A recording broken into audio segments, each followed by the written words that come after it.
Salam sejahtera Malaysia, denyut nadi suara rakyat bergema di channel ini. Jangan lupa tekan butang subscribe, like dan share. Malaysia kita punya, cintai Malaysiaku, kita jaga kita.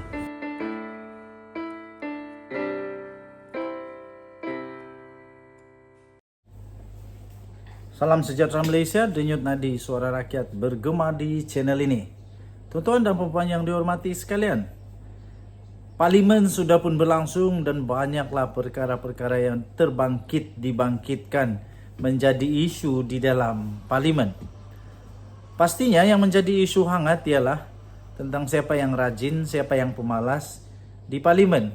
Ada orang kata si Anu yang pemalas, si Anu yang pemalas. Kemudian kedua yang menjadi isu di Parlimen adalah siapa yang berani, siapa yang penakut. Ada kata Anwar penakut, ada kata Muhyiddin penakut dan sebagainya. Tapi ada satu ulasan terbaru ini, ulasan terbaru yang baru saja dikeluarkan di Malaysia kini, yaitu 2 kesilapan Hamzah Zainuddin, baru diterbitkan sebentar tadi. Ketua Pembangkang Parlimen, yaitu Hamzah Zainuddin, telah melakukan 2 kesilapan pada hari pertama selepas istiadat pembukaan Parlimen ke-15 oleh Seri Paduka Baginda Yang di-Pertuan Agong pada 13 Februari yang lalu. Pertama, untuk memastikan ada proses seimbang imbang semasa waktu pertanyaan Perdana Menteri, dan kedua, untuk melepasi ujian Seri Paduka seperti dalam titah Baginda untuk menjamin kestabilan politik dalam tempoh 5 tahun yang akan datang bagi membolehkan proses menyatu padukan masyarakat majmuk yang bertoleransi, yang terpolarisasi, dan untuk mengembalikan negara kita kepada satu prinsip-prinsip asal pembinaan negara bangsa supaya Malaysia dapat menjadi sebuah negara hebat bertaraf dunia. Pertama, Hamzah Zainuddin telah lewat hadir ke waktu pertanyaan Perdana Menteri dan dia tidak bertanyakan satu pun soalan tambahan. 3 soalan telah diajukan kepada Perdana Menteri oleh Ahli Parlimen Taiping, iaitu Wong Kah-Woh mengenai hutang negara. Ahli Parlimen Kuala Kangsar, iaitu Iskandar Zulkarnain bin Abdul Khalid, mengenai bantuan Malaysia kepada Turki dan Syria untuk bencana gempa bumi yang melanda kedua-dua negara tersebut. Dan ahli parlimen daripada Tawau, iaitu Loh Sufui, mengenai isu rasuah yang mana ketiga-tiganya merupakan persoalan yang penting mengenai masa depan negara. Kelewatan Hamzah Zainuddin untuk menyertai waktu pertanyaan Perdana Menteri ini mengesahkan bahawa kenyataan bahawa dia adalah seorang ketua pembangkang yang lemah.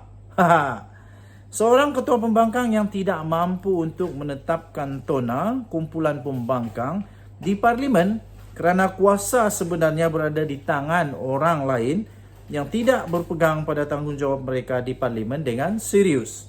Ahli-ahli Parlimen dari semua parti perlu memandang serius pendedahan daripada timbalan yang di-Pertua Dewan Rakyat, iaitu Ramli Muhammad Noor, yang mengatakan rakyat melihat Parlimen seperti sebuah zoo. Dia mengatakan yang dia telah ke restoran mamak dan orang ramai mengenalinya dan bertanya bagaimana situasi di zoo pada hari ini, katanya. Adakah ahli-ahli Parlimen telah memahami mesej yang cuba disampaikan oleh Yang di-Pertuan Agong yang ke-16 semasa penyampaian titah Diraja Baginda dalam istiadat pembukaan Parlimen ke-15 pada hari Isnin yang lepas untuk membuka hati untuk menerima keputusan pilihan raya umum ke-15 dengan membentuk kerajaan yang stabil dan menjana pertumbuhan ekonomi untuk menyelesaikan isu-isu yang dihadapi rakyat seperti kos sara hidup, termasuk perkara-perkara seperti isu subsidi untuk rakyat dan usaha membenteras rasuah. Adakah ahli-ahli parlimen dari semua parti politik akan memberikan respon terhadap seruan Baginda untuk menghentikan kemelut politik yang membelenggu negara hampir 4 tahun lamanya? Negara kita bakal menerima jawapan kepada persoalan ini pada hari Khamis minggu hadapan apabila usul menjunjung titah Diraja ini selesai. Ditulis oleh Lim Kit Siang, yaitu ahli politik veteran daripada DAP. Sila maklum bahawa tulisan ini tidak semestinya mencerminkan pendirian daripada Malaysia kini dan tidak juga semestinya mencerminkan pendirian daripada channel ini, The Twin TV. Denyut nadi, suara rakyat bergema di channel ini. Jangan lupa untuk tekan butang subscribe, like dan share. Kita jumpa lagi. Bye-bye.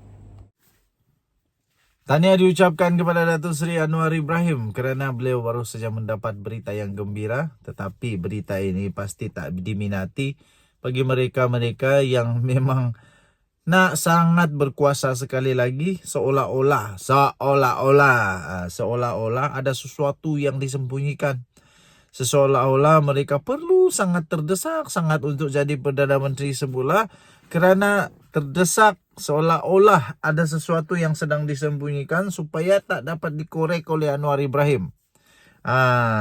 Jadi harap-harap supaya memang hanya nak jadi Perdana Menteri. Harap-harap bukan kerana nak jadi Perdana Menteri yang nak tutup lagi kesalahan yang pernah dilakukan. Harap-haraplah. Jadi siapa dia tak tahulah siapa. Okey.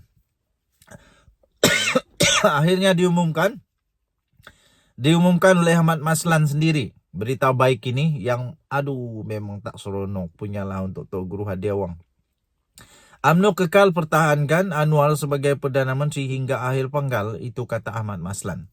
Setiausaha Agung UMNO iaitu Ahmad Maslan berkata, parti itu akan kekal untuk berkomited menyokong kepimpinan Datuk Seri Anwar Ibrahim sebagai Perdana Menteri hingga tamat penggal demi kestabilan politik negara.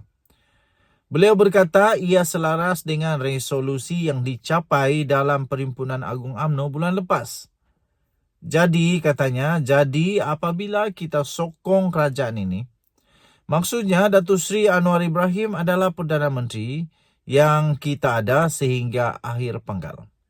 Supaya wujud kestabilan dalam negara kita, katanya, selepas melancarkan program inkubator sukan drone di Universiti Kebangsaan Malaysia.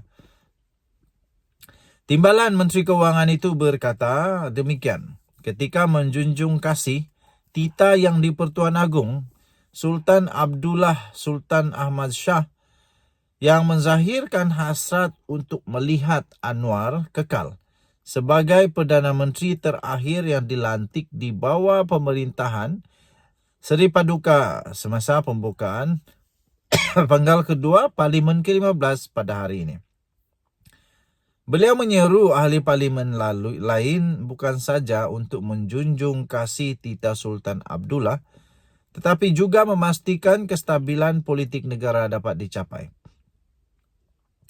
Ahli Parlimen Pontian itu berkata, arena politik negara kini stabil dengan wujudnya kerajaan perpaduan yang memperolehi sokongan 148 ahli Dewan Rakyat, iaitu lebih 2/3 daripada majoriti.